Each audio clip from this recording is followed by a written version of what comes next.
Two views. Good morning. Welcome to the United States Sports Academy and our weekly sports talk program. This week we're going to talk about rivalry week in college football. There's a lot of great games this weekend, and many of them are games that have been going on for over 100 years.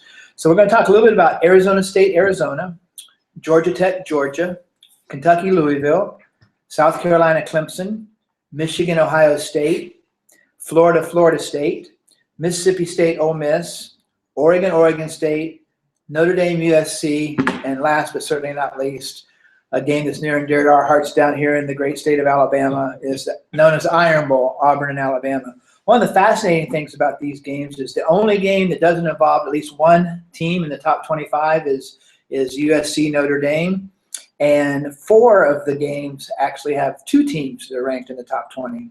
So I'm going to start by just asking a simple question of my colleagues here. By the way, I'm Dr. Steve Butler. I'm your host this morning, and to my left is Dr. Fred Cromartie, and to my right is Dr. Tim Foley. Dr. Cromartie is our dean of as our director of doctoral studies, and Dr. Foley is our dean of student services. So I'm going to start it out with a question, guys. Just a kind of simple question.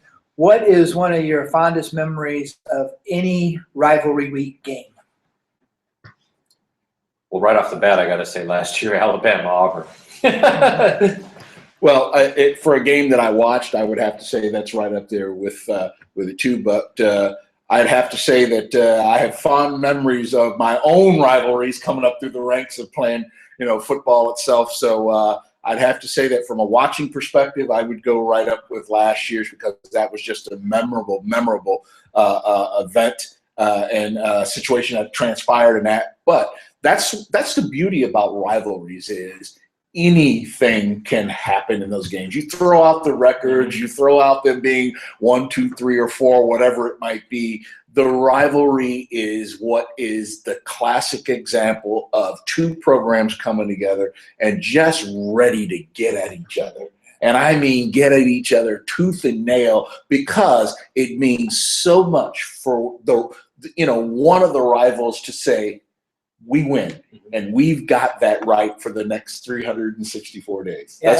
That's beautiful. And one of the things that makes a lot like the Auburn, Alabama, Oregon, Oregon State, Arizona, Georgia Tech, Georgia, one of the things that makes those rivalry games so much of a rivalry is a lot of those kids played together in high school. Yes. They, either played together or we're in the same region, so they know each other, and a lot of them have known that people on the other team for 10, 12 years. And that's so there's that real bragging rights in the state. I was in Malaysia last year for the Iron Bowl, and I woke up at 4:30 on Sunday morning to watch it on my computer, and I click on and it says geographically blocked. So I had to watch it on Sports Tracker or Game Tracker. So about 20 seconds after every play, they tell you what happened on the play. So at the very end of the game, they said we're going to overtime, and so I got up and went to the bathroom. I came back and it said Auburn 34, Alabama 28 final. And I'm thinking to myself, well, for it having that quickly, either Auburn scored on the first play of overtime, missed the extra point, and then Alabama fumbled or had an interception on their first play, or more likely, Alabama had a turnover on their first play, and then Auburn scored a touchdown on the first play to get the win by 6 points. And then about that time, Twitter just exploded. Yep. And it wasn't until about 1 o'clock Sunday afternoon, Malaysia time, they actually got to see. And the thing that makes last year's game so great was the last play of the game. Oh, yeah. And the things popped up. Hey, Nick got a second. And it was interesting that Alabama is the one that lobbied so hard to get the extra second put back on the clock. And they ended up losing the game. Well, the impact of that play and what it has had on college special teams play, as well as the NFL, because you notice more and more NFL teams are starting to prepare and look out for that kind of play happening. But one of the greatest things about rivalry games is the players themselves. You get in there and you go at it, but yet you look at it from the standpoint of getting together 5 years, 10 years, 20 years down the road, and the memories that the players have going at it for each other and that, You can be from any of these rival institutions, and you don't like playing against them in that, but you come together and you have fond memories of the games. So you do relish the fact that you competed, and one way or the other, we have these memories of how we went at it to try to win. And that's a beautiful thing because you don't get too many games where players will look positively towards playing each other. These rivalries just mean so much because That's your medal. That's your medal of honor for that particular time. Yeah. You know what's interesting? One of my memories growing up, obviously Southern California, was I think it was 1988 Notre Dame versus USC. I think it was Tony Rice versus Rodney Peete, two running quarterbacks, kind of like what they have now. But the interesting thing about that matchup is they're not real close together Geographically. Yeah. So how did that? Well, how did that come to be? Interestingly enough, what I was going to talk about, my fondest memory is the 1974 USC Notre Dame game, and what a lot of our younger people who are watching us today probably don't understand is in the old days you got one game on Saturday. Yeah. And I grew up in South Florida, and the one game was usually Notre Dame and whoever they're playing, and then we had this great thing on Sundays at 11 o'clock. You could watch the Notre Dame game in an hour with Lindsey Nelson and Paul Hornick doing the play-by-play. And we moved to further action in the third quarter, but they showed the whole game in an hour. But in 1974, my dad, I was born in Indiana. My dad grew up in Indiana. We moved to South Florida when I was very young. But my dad was a huge Notre Dame fan, and he had to go to a wedding. Him and my mom were going to a wedding, and when my dad left, it was 24-0 Notre Dame. And the final score was 55-24 USC. Anthony Davis returned a kickoff 100 yards for a touchdown with about 6 seconds left to go in the half. They missed the extra point, so it was 24-6. And then the second half was like an explosion. USC just blew them off the field in the second half. My dad got home, and I think we had a bet, like a Coke against a beer or something. My dad got home, and he goes, "What was the final score?" And I said 55-24. And he thought I was lying to him. But that was just one of my favorite things. When we talk about the rivalries, Florida State this week, Florida has the extra motivation of a coach that hasn't done very well there, but the players really, really like. Mm-hmm. So they'd like nothing more than to send Coach Muschamp out with a victory over the number one team in the nation. Oh yeah, depending on which the polls you look at. And you look at Ohio State, Michigan. Lloyd Carr was basically run out of Michigan with a phenomenal winning percentage, but he never beat Ohio State. Yeah, exactly. And they've had a disaster 3 coaches in a row since he left. But the main reason why they got rid of him because he couldn't beat Ohio State. Mm-hmm. Would a win by Michigan over Ohio State this weekend be enough to save Brady Hoke's job? That I'm saying no. I'm saying no too because they got. But you never know. You know what? I'm going to say that it would be a tremendous, tremendous feather in his cap because that's what they look for. That would be the pinnacle for which they could develop and continue to try to build upon next year if they decided to stay with him. Because I'm like you just said, you're right. That's what they live for. Can a coach beat Ohio State? And this would be a tremendous accomplishment for those players because they haven't lived up to their potential all year long. Another thing that we usually can't say in the Michigan-Ohio State game at this late in the season, but Michigan has to win to be bowl eligible. Oh yeah. So that would be another. The reason I think it's a no, even if they win, is because they have a new athletic director, and most athletic directors like to have their own guy. But yeah, you could be right. This is the kind of game where Ohio State's ranked so highly and Michigan is not that can be a coach saver. Well, it would be a tremendous accomplishment because they would take Ohio State out of the picture for national championship contention. Exactly. Now, if something happened to Mississippi, if Mississippi State loses and Ohio State wins, they're competing against TCU and Baylor. So, well, see, I, to be honest with you, I've followed all week, all along with the committee, and their rationale from week to week is just absolutely mind-boggling. You just shake your head and say, "Wait a minute, you said that didn't count last week. No, it counts this week." It's like, what is going on here? So, I think ultimately what it's going to boil down to again is we just have to get through this year to get the 4 teams that we want. And then it's going to be tweaked. There's no question about it. It is going to be tweaked. And within 2 years, we're either going to have 8 teams or we're going to have 16 teams competing. What's the guy who's the chairman of the committee? What's his name? Jeff Long. Jeff Long from Arkansas. He even implied last week, he didn't come out and actually say it, but the implication was that the reason Baylor and TCU are not, the head-to-head is not important yet is because they haven't played the same number of games. He said because one was 8-1 and one was 9-1. He said, well, at the end, I think the way he said it was at the end of the season when they've all played the same number of games, it could become a factor. But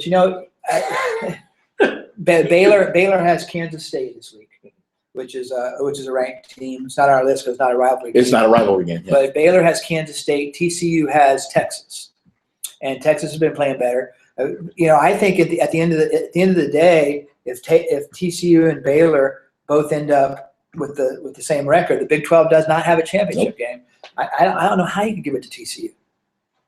Like I said, we've got to wait and see what their justification is going to be, their rationale is going to be, all of the criteria that would come into play for the decisions that they make. But the bottom line is it's going to be just like it has been for years and years. Somebody's going to say, we're left out. And if it's TCU, Baylor gets to wear that slipper. And let's hope that this is the last year we're dealing with this. No, it's not going to be the last year that you're dealing with it. Move it to 16. Well, even if you have 16 teams, once again, when you have to make a determination of the 16 best teams, the criteria is going to be questionable at best. The fact of the matter is, I don't care what anyone says, but you've got another team that is out there, that is undefeated, that has slowly moved into the rankings, and they're still not considered because they don't have the strength of schedule. They're undefeated. I don't care how you look at it. You talk about Marshall. You're darn right. Marshall is, Marshall, I heard them criticized greatly one week because they were playing Florida Atlantic University. It seems to me that Alabama played Florida Atlantic University earlier in the season. Yes. Well, is Reddy Moss back at Marshall? Yeah. Well, his claim to fame is he went to Rand University. Great program. That was a great program. I enjoyed watching that. There's a couple other games here that could have serious ramifications in the national championship playoff. Let's just what if here for a second. What if Georgia Tech beats Georgia, gives Georgia their third loss? Missouri loses to Arkansas, which makes Georgia the Eastern Division champion of the SEC. Then Georgia goes in and wins the SEC championship game. Do you think the committee brings in an SEC champion who is with 3 losses? I think you have to. I don't. I really don't think that you would, because remember, they're from the East. And this is not the West is the West of the SEC this year is what we've been looking at all year long. And there's some truth to that, but I think as the season has played out, we've realized that a lot of those teams, like Ole Miss, for example, they were all the way up to number 3 in the polls. What's Ole Miss's good win this year? Alabama. Yep. What else? I mean, that's it. They've got 3 losses now. What's Mississippi State's good win? We thought LSU was a good win. We thought Auburn was a good win, but LSU's got 5 losses now, and Auburn has 3. So as things played out, I think we're starting to see that. And I'm an SEC fan and an SEC West fan because I'm an Auburn grad, but I think the SEC West was a little bit overrated. The other we talked a little bit about. Well, it's not. Remember, I get what you're saying there, but I'm not going to go out on a limb and say overrated. Remember, it is the toughest division in college football, without a doubt, because you got to look at where are the players coming from, the vast majority of the players coming from moving into the next level. The SEC, okay? But NFL teams are loaded with SEC players. There's no question about that. They play against one another no matter what the competition is, and they beat up on each other week in and week out, as well as other conferences in that. So throughout the course of the year, to be honest with you, Paul Feinbaum's it's not Paul Feinbaum. We were just talking about the quarterback play in the SEC, how it's not real good. It's horrible. It's not the greatest, but on the comparison, if you look at them, the SEC has quarterbacks, at least this year. These kids are managing games. Now you're starting to see Ole Miss. He started out, they said he was one of the best quarterbacks, in the SEC. He hasn't been able to really manage the last several weeks. But before that, he made very few mistakes. And that's what's happening with the SEC quarterbacks. They're making very few mistakes. Yeah, but you look at the LSU-Alabama game, for example, and a lot of the pundits on TV were talking about how great the defense was. The defense was okay, but the quarterback play was atrocious. Even Sims for Alabama had a horrible game. And I think the SEC sometimes gets a pass Could the defensive affected that? Maybe so. I still going back to this first thing we had about. But Auburn dropped what 45 on LSU. Going back. I said at the first of the season, I said I want to see Alabama, who I think is the best, and I want to see Oregon because I know the up tempo. The coach tried to get some type of law where they couldn't run so many plays, right? Yeah, going back. Well, they'll get to the officials, and the official will be up there to hold back the play. James Wilson will flagging. And there's one clown on TV saying he should have been ejected from the game. There's a difference between pushing an official when you're mad and when it happens within the course of the game. It looks like we're getting close to our time here, so let's just real quick. Let's throw out after rivalry week. It doesn't have to be in order. Who do you think the top 4 will be? Well, I think it's going to be in line with the way that they pretty much have it right now. The only thing is going to be is if Mississippi State loses to Ole Miss, they'll fall out of it. But I think that if Alabama wins out, Florida State wins out, it's just going to fall into play. You know, they're going to get what it is that they're looking for. For some reason, I don't know. It seems like there's this push to get Ohio State in there if they win. Maybe a possibility over the Baylor. And why might TCU. that be? Is that because Ohio State pretty much travels well? Could be. Absolutely. It has to do with money. We know that. You know, that some people accuse ESPN of being very SEC centric and wanting 2 SEC teams.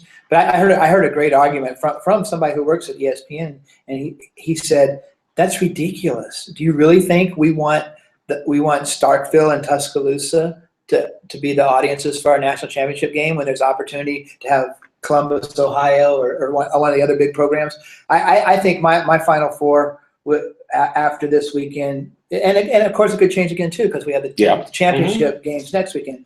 But obviously Auburn's going to smoke Alabama, so that'll knock Alabama out. So we'll have Florida State, Oregon, TCU, Ohio State is my 4 at the end of this week.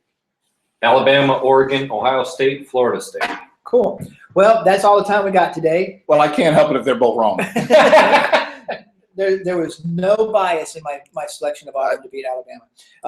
That's all the time we have today. We thank you again for tuning in this morning. We hope everybody has a wonderful Thanksgiving, and we'll be back next week on Wednesday at 11:30 a.m. Central Time. And as always, if you have an idea for what you want to hear us talk about, email us at sportstalk@ussa.edu. Have a great Thanksgiving, everyone. Happy Thanksgiving.